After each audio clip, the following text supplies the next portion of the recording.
안녕하십니까. 이어서 원주권 뉴스입니다. 영서 전역에 폭염경보가 내려진 가운데 한낮 기온이 35도를 넘어 올 들어 가장 뜨거운 날씨가 이어졌습니다. 횡성 35.2도, 영월 35.1도, 평창도 35도를 기록했고 원주는 34.7도까지 올라 하루 종일 찜통 더위가 이어졌습니다. 주말인 내일도 34도 이상 오르는 폭염이 이어지겠고 한밤중에도 열대야 수준의 더위가 이어지겠습니다. 기상청은 모레 소나기가 오면 무더위가 조금 수그러들겠지만 습도가 높아 체감 온도는 큰 차이가 없겠다며 건강관리에 주의를 당부했습니다.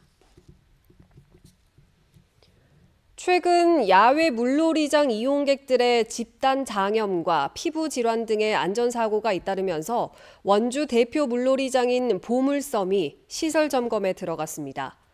원주시 시설관리공단은 여름방학이 시작되면서 평일에도 2,000명씩 이용객이 몰려 수질 안전이 우려됨에 따라 추가 수질 점검과 시설 점검을 위해서 지난 27일부터 운영을 잠정 중단했습니다.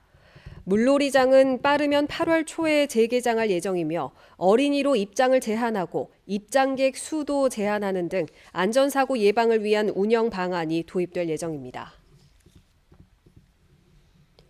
평창 대화와 진부에서 여름 물놀이 축제가 동시에 개최됐습니다.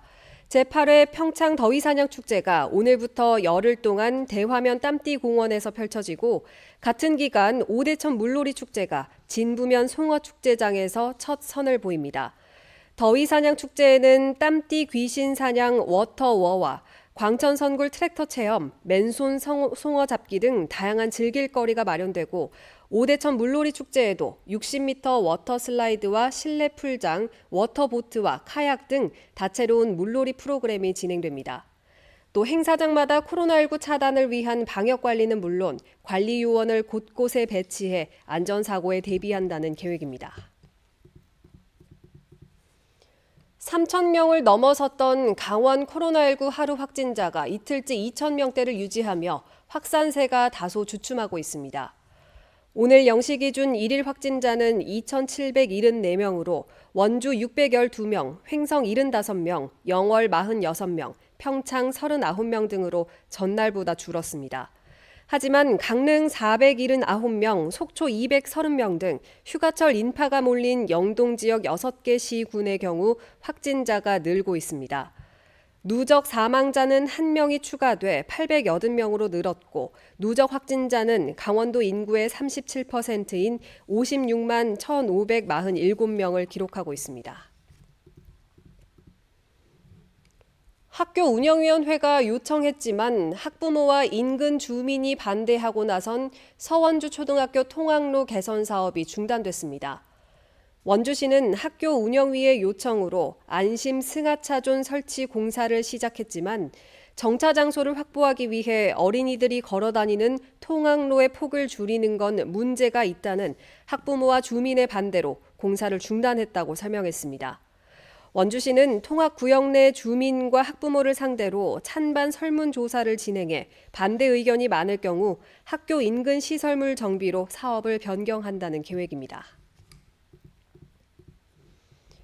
원주시가 소방차 진입이 어려운 주택가 이면도로 50곳에 화재 발생 시 초기 진화를 위한 골목 소화기함 설치를 완료했습니다. 구도심 골목길에 설치된 소화기함은 연구 결과에 따르면 예산 투입 대비 피해 경감액의 비율이 6배에 이를 정도로 화재 발생 시 초기 화재 대응에 효율적인 것으로 나타났습니다. 원주시는 소화기함과 함께 야간 방범 효과와 거리 미관 개선을 위한 태양광 가로 등도 함께 설치했습니다. 영월군 출연기관인 동강생물사업단이 잔류농약 성분 분석 항목을 기존 320종에서 463종으로 확대 추진합니다.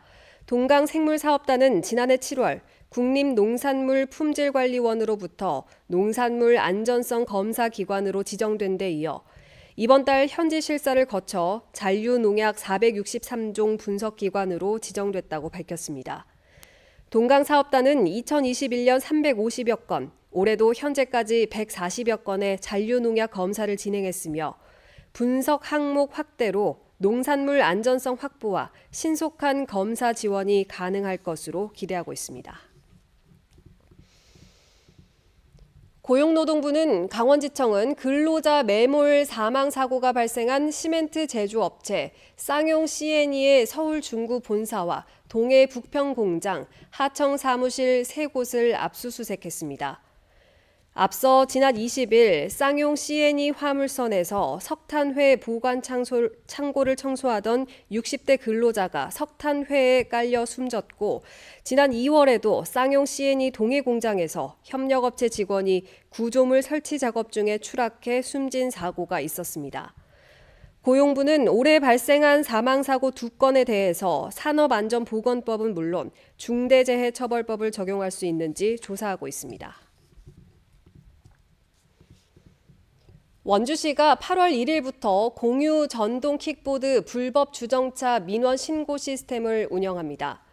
신고 대상은 자전거 도로와 횡단보도 등 사고 발생 위험이 크고 교통 약자의 통행에 위협을 줄 수 있는 주차 행위로 원주시청 홈페이지를 이용하거나 스마트폰으로 전동 킥보드에 부착된 QR코드를 인식하는 방식으로도 신고가 가능합니다.